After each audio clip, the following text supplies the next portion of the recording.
All right, plenty of analysis to come on that historic first-time meeting overnight between Prime Minister Albanese and US President Donald Trump. But for an insight into what it was like in the room, I caught up with our political editor, Andrew Clennell, in Washington, D.C. a little earlier. Andrew, thank you for joining me tonight. I mean, this has been a meeting long in the making. We've talked about it for months and months. Finally, today, of course, it was held. And for all the personalities and egos, and we'll get to that in a moment, in the end, it was really less about a meeting between two men and more instead a meeting of the two countries. Now, it was the countries and two important deals done today who came out on top, wasn't it?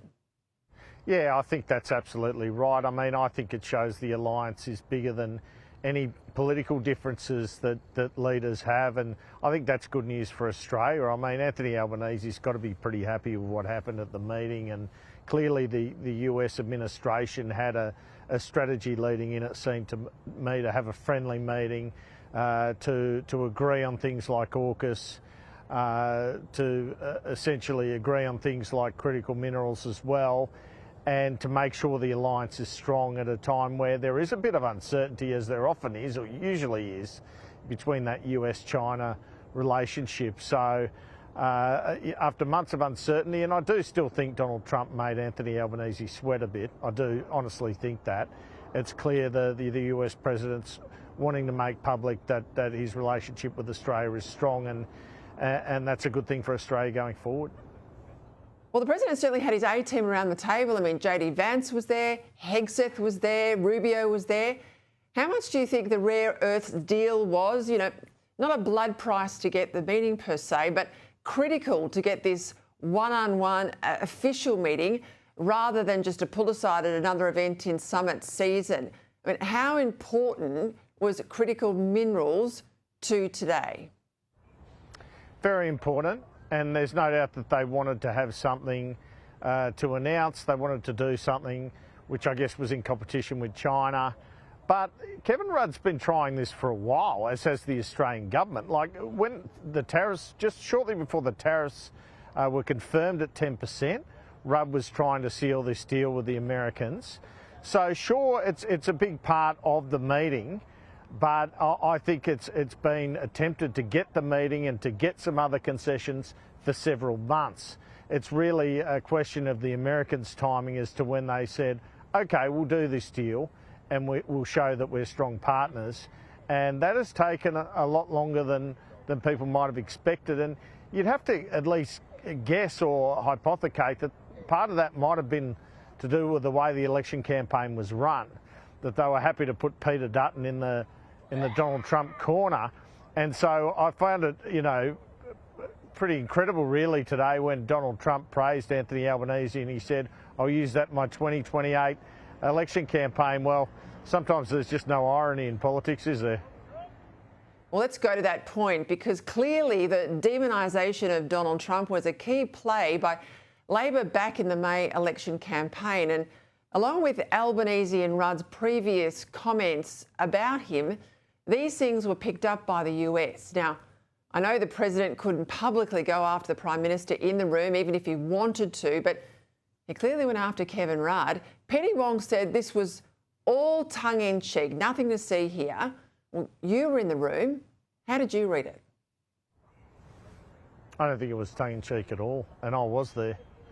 So I actually question whether Donald Trump did know Kevin Rudd and who he was. I suspect that is the case, but that was his way of handling it. But I can't say that for sure, obviously.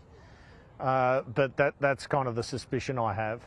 And if you look at the question I asked Donald Trump, it had three elements, three opportunities where we know there's been tension in the relationship, and he could have grabbed onto any one of them. And yet he grabbed onto the one which involved the bloke across from him, Kevin Rudd. So that was a choice. I mean, he could have said something like, as he said with Keir Starmer, well, we haven't agreed with them on Palestine, but the relationship's bigger than that. He could have had a little crack at Albanese, but no, he went straight for Rudd, didn't he? And it was a fascinating moment when Anthony Albanese goes, well, actually, he's here. And Rudd was left to fend for himself. Well, he did look uncomfortable in the vision we watched, didn't he? I mean, he was also thrown under the bus, I have to say, by the Prime Minister. I mean, you don't often see Kevin Rudd lost for words. It was though time stood still, and afterwards I know we were told there was some sort of rapprochement. What happens now with Rudd's position? Is it tenable, or must he go, as Susan Lee is demanding? Yeah, I just don't. I'll sit on the fence for once, Peter, on this one. I don't think it's as black and white as either of those scenarios. So I don't really buy the government spin that it's all fine now, and I don't buy Susan Lee saying it's untenable, because with Donald Trump, things can appear untenable and then they're not. You know, he is kind of a forgiving guy. Certainly, I know for a fact that Rudd definitely said sorry as people were leaving the room, because one of the journalists heard that. In terms of always forgiven, well, I guess we have to, I mean, I don't think it's in the government's interest to lie on that, so I assume that was said as well. But it is kind of a bit tenuous, and I do wonder if Kevin Rudd next year might, you know, decide to move on, or Anthony Albanese might decide to give him a job like the UN or something, which is a bit face-saving, ambassador to the UN, I mean, and means that he can get someone else in here, because I do wonder if Kevin Rudd's just a bit too damaged by the comments he made 5 years ago. I think he's got the meeting, he's got the critical minerals deal, he's able to point to all that. Maybe next year he just takes another job or heads off into the sunset. Talk to me about the interactions between the President and a couple of Australian journalists. The reporter from the SMH, well, he was called a nasty guy, and there was a bit of a to-do with Latika Burke from the Nightly over the issue of Ukraine. How did that feel in the room? Well, I don't want to criticise other journalists. It's kind of the code not to do so too much. But I will say that I think Trump was kind of correct in calling out Latika a bit, because her question was a bit simplistic. She was saying, well, you can go in and just win this war. Well, OK, but none of us want World War III. So she kind of pushed herself into that. Michael Koziol, well, what was happening, he was next to me actually, and it's always a fine balance, as you can appreciate, Peter. I mean, it's the President of the United States, you know, so you've got to get your question in. That was very difficult to do. There were 40 journalists from America and Australia shouting each question at once, Mr. President, Mr. President. But Koziol was very aggressive, and as a consequence, by the way, he's the only one who managed to get 3 questions up, but he was kind of over the top. And that's all Donald Trump was saying in saying he was nasty, was saying, mate, why are you so persistent? You know, give everyone a go. So that's all that was about. I suspect Cozzy will dine out on it for a while, Peter.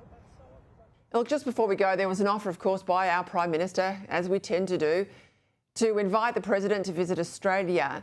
But his ears sort of pricked up when there was discussion about the President's Cup golf tournament in a couple of years' time. Are we going to get a likely visit here? Yeah, there's no doubt about that. And that actually felt like a line from ripped off Kieran Gilbert to some extent, Peter, because that's how he got his first question to Donald Trump. He asked, are you coming for the President's Cup? So it looked like the PMO had taken note of that. But I think he might even come sooner.